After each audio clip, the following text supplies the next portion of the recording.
This video is going to show you how to sew pajamas from a pattern that I made myself. A link to my pattern is in the description box below.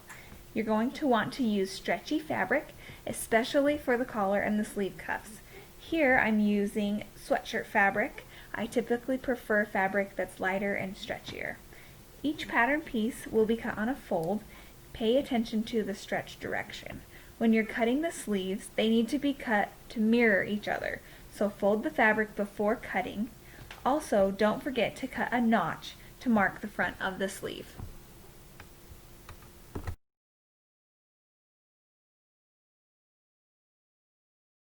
The fabric that I'm using here is called a rib knit. It's extremely stretchy, which is why I prefer it for my sleeve cuffs and my collar, but it's actually completely optional. You're welcome to use the same fabric throughout the project as long as it has some stretch to it. When it's time to start sewing, you're either going to use your widest zigzag stitch or a serger. Our first seam is going to be sewing the sleeve cuff to the end of the sleeve. Put it down on the right side of your sleeve, and you're going to stretch out the sleeve cuff so that they match exactly, and then just sew it up.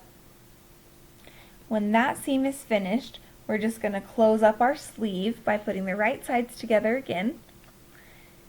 You're going to notice that my serger is trimming off a little bit of extra fabric where the two edges don't quite match up. If you're using a sewing machine, you can just trim that extra off by hand when you get finished. Repeat this process for the other sleeve and turn them inside out. Lay the body piece out with the right side of the fabric facing up. Lay your sleeves down using the front marks to make sure they are positioned correctly.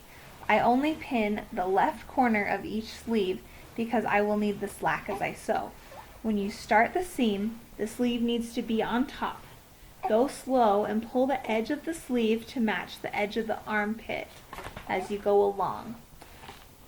When you reach the very armpit, it can actually be quite tricky.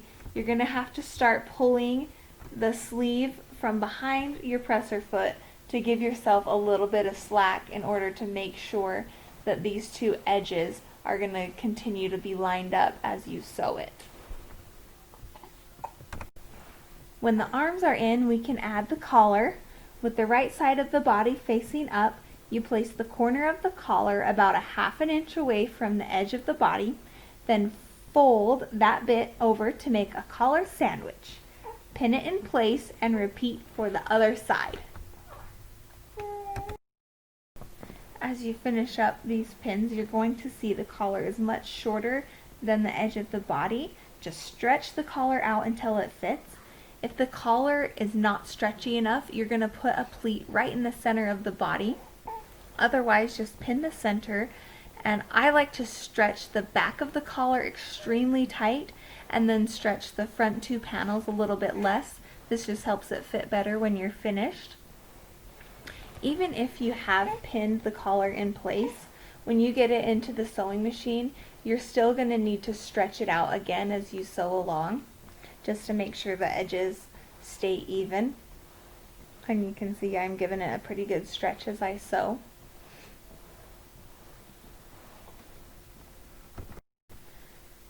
When you get this seam finished and you turn it right side out, you might notice that it's a little bit tricky to catch that little tiny edge and the tiny edge of the collar.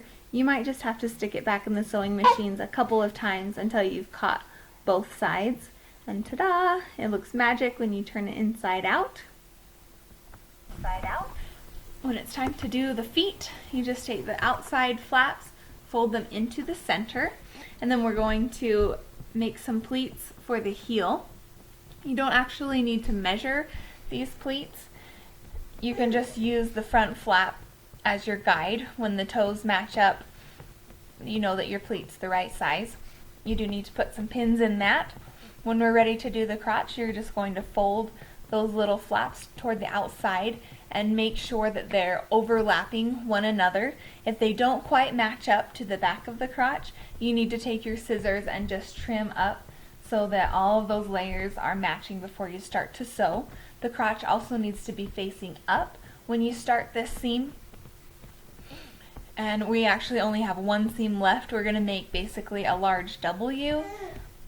And when you do get into the crotch area, go really slow and just make sure that you're catching all of your edges. You have to do a lot of tucking and pulling just to make sure that you've caught everything that you need to. It's pretty common for me to actually have to sew this part a couple of times just to make sure that I've caught all the layers. I like to use snaps for this project, but buttons would work just fine as well. If you're interested in the snaps that I have here, I have a link below. I fold the raw edge under and use the snaps to hold that raw edge in place. I also pay attention to which of my edges is overlapped on top or bottom. Once you're done with that, you're done. Happy sewing!